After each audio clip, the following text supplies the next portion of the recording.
Dear students and professionals, आपने definitely सुना होगा कि 21st सेंचुरी में वही ऑर्गेनाइजेशन सर्वाइव करेंगी जो एजाइल मेथडोलॉजी को कर रही होंगी, जो एजाइल प्रोजेक्ट्स कर रही होंगी और ऑर्गेनाइजेशन खुद एजाइल होंगी। अब ये एजाइल है क्या, ये कैसे काम करता है? मेरा नाम है डॉक्टर फारूक बलोच। मैं एक यूनिवर्सिटी में पढ़ाता हूँ और पिछले 15 ईयर से मैं कॉर्पोरेट में डिफरेंट प्रोजेक्ट्स को डिलीवर कर रहा हूँ। आज हम इन चीज़ों को समझेंगे। हमारे लेक्चर्स के बड़ी ही क्लियर कट ऑब्जेक्टिव्स हैं, टाइम वेस्ट किए बगैर। हम ट्रेडिशनल वर्सेस एजाइल अप्रोच को देखेंगे, इसमें एजाइल प्रिंसिपल्स और वैल्यूज़ को देखेंगे, एजाइल के फ्रेमवर्क्स देखेंगे और ये देखेंगे कि एआई एरा में एजाइल फ्रेमवर्क्स क्या होते हैं।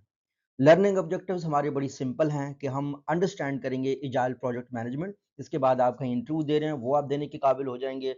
कहीं किसी कोर्स में टेस्ट के लिए अप्लाई कर रहे हैं, वो आप देने के लिए काबिल हो जाएंगे। या अगर आप प्रोजेक्ट मैनेजर हैं तो आपको क्लियरली समझ आ जाएगा कि एजाइल फ्रेमवर्क होता क्या है। और फिर हम डिफरेंशिएट करेंगे कि एजाइल और वाटरफॉल में क्या डिफरेंस है और एक्सप्लेन करेंगे कि एजाइल फ्रेमवर्क्स कौन से हैं, स्क्रम का इसमें क्या रोल है, कानमन का क्या रोल है, या एक्सट्रीम प्रोग्रामिंग के क्या क्या फ्रेमवर्क्स होते हैं। और आखिर हम एजाइल के कॉन्सेप्ट्स को अप्लाई करना सीखेंगे अपने प्रोजेक्ट्स में, स्टार्टिंग विद द बेसिक्स, ताकि दुनिया के जितने भी इस टाइम पे एक्सपर्ट हैं, हजारों करोड़ों प्रोजेक्ट मैनेजर प्रोफेशनल्स, उनकी और आपकी डेफिनेशन एक हो, सो दैट आप कॉमन ग्राउंड पे उनसे इंटरव्यू पे बात कर सकें या उनके साथ काम कर सकें। Agile project management is an iterative and flexible approach that delivers value through continuous collaboration and improvement. जो पुराना जितना भी ट्रेडिशनल सिस्टम था वो क्या करता था, वो एक सेंट्रलाइज्ड डिसीजन आता था, बस उसी को एग्जीक्यूट करना होता था। और ये ज़रूरी भी इसलिए था क्योंकि हमने पिछले लेक्चर्स में पढ़ा कि जी प्रोजेक्ट्स में टाइम बाउंड होता है, प्रोजेक्ट्स में क्लैरिटी होनी चाहिए, कम्युनिकेशन होनी चाहिए। लेकिन क्योंकि मॉडर्न एरा है, कस्टमर की नीड तब्दील होती जा रही हैं और सोसाइटी के डायनामिक्स तब्दील होते जा रहे हैं, तो हमें क्या करना है, हमें कंटिन्यूस कोलैबोरेशन और इम्प्रूवमेंट की ज़रूरत है और प्रोजेक्ट को कहीं ना कहीं फ्लेक्सिबल और आइटरेटिव होना चाहिए। तो इजाइल जो है ना, प्रोजेक्ट मैनेजमेंट एक ऐसा है जहाँ पे हम आइटरेटिव या फ्लेक्सिबल अप्रोच यूज करते हैं ताकि हम वैल्यू डिलीवर कर सकें कंटिन्यूस कोलैबोरेशन से और इम्प्रूवमेंट से। आई एम श्योर आपको समझ आ गया होगा। मैं बहुत सादा अल्फाज में बताता हूँ कि ट्रेडिशनल अप्रोच बिल्कुल ये था कि जो डिसाइड हुआ वैसे एग्जीक्यूट करना है, और जो एजाइल अप्रोच है वो होता है कि फीडबैक को आपने लेना है, कोलैबोरेटिव तरीके से चीज़ों को ले लेना, और आपको आइटरेटिव और फ्लेक्सिबल होना चाहिए अपने प्रोजेक्ट को, ताकि आप वैल्यू डिलीवर कर सकें। What is agile? एजाइल सादा चार अल्फाज में, हैंडल्स चेंजेस इफेक्टिवली। ऐसा प्रोजेक्ट जो चेंजेस को इफेक्टिवली कराए वो एजाइल होता है। डिलीवर्स फास्टर वैल्यू, जल्दी वैल्यू दे। Improves customer satisfaction, customer ultimate boss है, वो सेटिस्फाई नहीं है तो किसी भी काम का कोई पर्पज नहीं है। तो एजाइल से हम कस्टमर सेटिस्फेक्शन को इंप्रूव करते हैं और इनकरेजेस टीम वर्क। जूं जूं हम आगे जाते जा रहे हैं, आपको मेरे लेक्चर से समझ आ रहा होगा कि जो दुनिया है, this is era of collaboration, not competition. Competition में दो लोग चले गए, दोनों खत्म हो जाते हैं। एजाइल मेथडोलॉजी में या कोलैबोरेशन में क्या होता है, दोनों सर्वाइव करेंगे और दोनों की लॉन्ग टर्म की कामयाबी है। तो हम इस चीज को देखेंगे कि जैसे कोलैबोरेशन के लिए जितने भी दुनिया के सॉफ्टवेयर हैं, एआई टूल्स हैं, यूनिवर्सिटीज हैं, सबको साथ लेके जो है ना प्रोजेक्ट्स में, या जितने भी स्टेक होल्डर्स हैं उनको साथ लेके चलना होता है। ऐसे मेथडोलॉजी को हम एजाइल बोलते हैं। अच्छा, ट्रेडिशनल वर्सेस एजाइल, जैसे मैंने कहा जो ट्रेडिशनल था, अल्फाज में अगर आपने इसको पुट करना है, it was linear and rigid. जो है वैसे करना है। अगर कस्टमर ट्रेंड बदल गया है, प्रोजेक्ट ने जो चीज डिलीवर की वो कस्टमर को चाहिए ही नहीं है, ठीक है। अगर कोई बंदा आपको फीडबैक दे रहा है कि ये चीज ऐसे सही नहीं हो रही, आपने सुनना ही नहीं, आपने करते जाना है। जब बिल्डिंग बन गई तो बिल्डिंग टेढ़ी बन गई, बिल्डिंग खराब बन गई। जाइल क्या होता है, आइटरेटिव होता है और फ्लेक्सिबल होता है।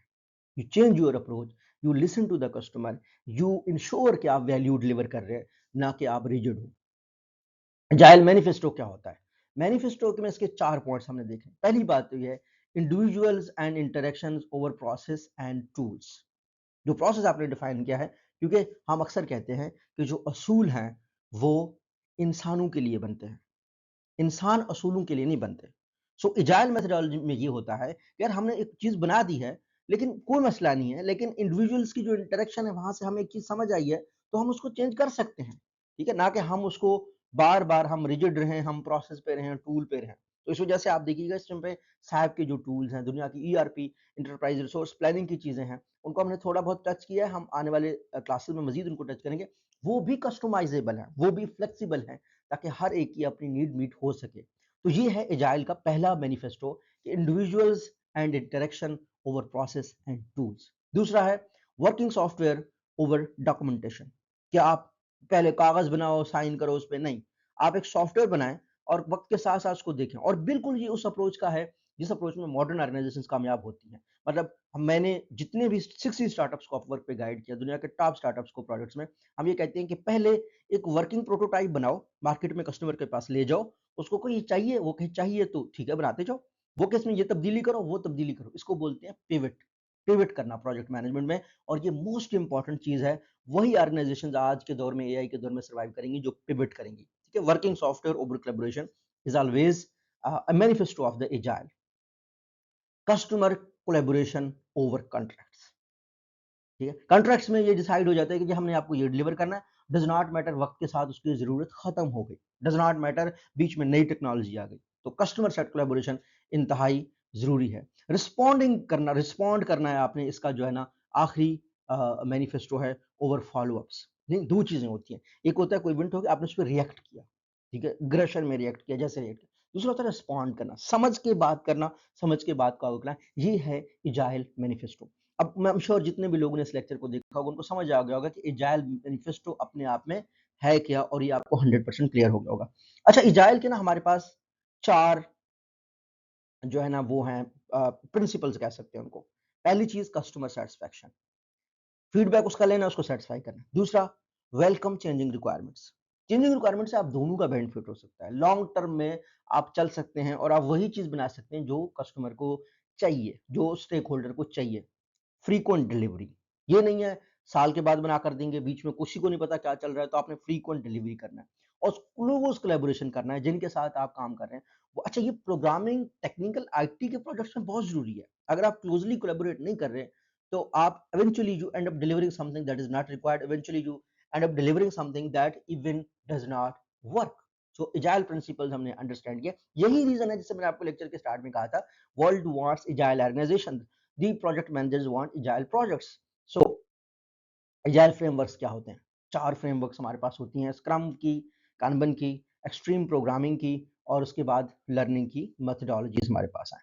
सो स्क्रम क्या होता है? इसमें दो तीन रोल हमने डिसाइड करने हैं कि प्रोडक्ट ओनर है, स्क्रम मास्टर है और डेवलपमेंट टीम है। ये तीनों काम करते हैं ताकि हम जो अपने प्रिंसिपल्स हमने किए थे कि कस्टमर सेटिस्फेक्शन है, फीडबैक को वेलकम करना है, एज अ क्लोज टीम काम करना है, तो इसमें प्रोडक्ट ओनर होता है, स्क्रम मास्टर होता है, ये सारे मिलके एक प्रोडक्ट को बेहतर तौर पर वैल्यू जनरेशन के लिए काम करते हैं।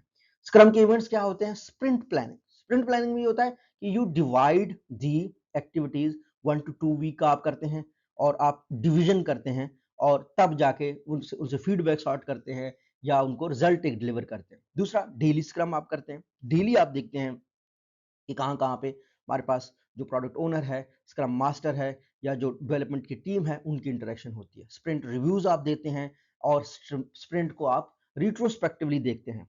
अब सिर्फ पर्सपेक्टिवली नहीं देखना, रिट्रोस्पेक्टिवली भी देखना है। ठीक है, आपने उसके आउटकम्स देखने हैं जो आपने पिछली दफा डिसाइड किया, उसका क्या है।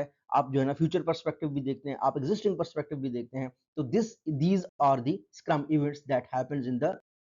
अच्छा, स्क्रम का जैसे हमने कहा ना कि इसमें प्रोडक्ट ओनर है, स्क्रम मास्टर है, कोलैबोरेशन टीम है, वो काम कर रहे होंगे, तो उसके आर्टिफैक्ट्स क्या होंगे, इसके मेन ऑब्जेक्ट्स क्या होंगे? 3 मेन ऑब्जेक्ट्स हैं कि प्रोडक्ट का आपने बैकलॉग बनाना है, उसी से ही आप लर्न करेंगे, उसी से ही आप फीडबैक लेंगे। दूसरा, स्प्रिंट बैकलॉग लाना है, जो 2 to 3 वीक्स के आपने स्प्रिंट डिसाइड किए हुए हैं। और तीसरा, इंक्रीमेंट, जो कि इम्प्रूवमेंट, परसेंटेज इम्प्रूवमेंट उसमें हो रही है। तो ये स्क्रम के मेन ऑब्जेक्ट्स हैं, मेन आर्टिफैक्ट्स हैं। अच्छा, उसके बाद हमारे पास जो, अच्छा, इसको लोग कैनबन कानबन भी बोलते हैं, KNBN मेथड होता है। इसमें हम विजुअल जो है ना वर्क फ्लो बनाते हैं, जिससे हम जो है ना दिखाते हैं कि हम क्या-क्या कर रहे हैं। लिमिट वर्क इन प्रोग्रेस, जितना कम हो सके वर्क इन प्रोग्रेस को जितना कम करते जाएँ और कंटीन्यूअसली कोलैबोरेट करके मुसलसल काम करते रहें। इस मेथड में क्या होता है, हम स्टोरीज को यूज कर सकते हैं, बैकलॉग को प्रायोरिटाइज करते हैं और स्प्रिंट प्लानिंग को प्रायोरिटाइज करते हैं एजाइल प्लानिंग में। हमारे पास एजाइल एस्टिमेशन टेक्निक्स हैं, ऑब्वियसली स्टोरी पॉइंट्स हैं, प्लानिंग पोकर्स हैं और वेलोसिटी से रिलेटेड आइटम्स हैं जो कि हमने देखनी होती हैं while listening while applying the framework. अच्छा, एजाइल क्वालिटी मैनेजमेंट के लिए ऑब्वियसली हमने यही काम करना है जो हम पहले बार-बार डिस्कस करते रहे कि we need to continuous testing, we need customer feedback, we need incremental improvement. That is the core agenda, क्योंकि हम फीडबैक लेकर अपने प्रोडक्ट को फ्लेक्सिबली लेके चल रहे हैं और आइटरेटिव्स को हम लोग एक्सेप्ट कर रहे हैं, आइटरेशंस को। Agile risk management, agile risk आपने करना है, अर्ली रिस्क आइडेंटिफिकेशन होती है, और obviously when you are listening, when you are working as a team, तो you identify early risk, you see the frequent reviews और अडॉप्टिव प्लानिंग भी आप कर लेते हैं। Agile projects in the age of AI क्या होते हैं? एआई सपोर्टेड स्प्रिंट प्लानिंग होती है, ऑटोमेटेड टेस्टिंग हो जाती है, प्रेडिक्टिव एनालिटिक्स हो जाती है। तो एआई एज अ टूल है आपको बार बार हेल्प करने में, गाइड करने में कि what you have been done and what we are missing. So हमें एक प्रोजेक्ट की ट्रैकिंग में और प्रोजेक्ट की एग्जीक्यूशन में एआई हेल्प करता है। बेनिफिट्स क्या हैं? अब तक आपको पता चल गया होगा, हमने इतनी डिस्कशन किया इस पे कि फ्लेक्सिबल है, स्पीड है, हायर क्वालिटी है, बेटर एंगेजमेंट है। चैलेंजेस क्या हैं? चैलेंजेस ऑब्वियसली कल्चरल रेजिस्टेंस है, डॉक्यूमेंटेशन, लैक ऑफ डॉक्यूमेंटेशन भी है इसमें, और रिक्वायर्स डिसिप्लिन। ठीक है, तो आपने एज ए टीम मेंबर, अच्छे टीम मेंबर होंगे तभी आप जो है ना काम कर सकेंगे इसमें।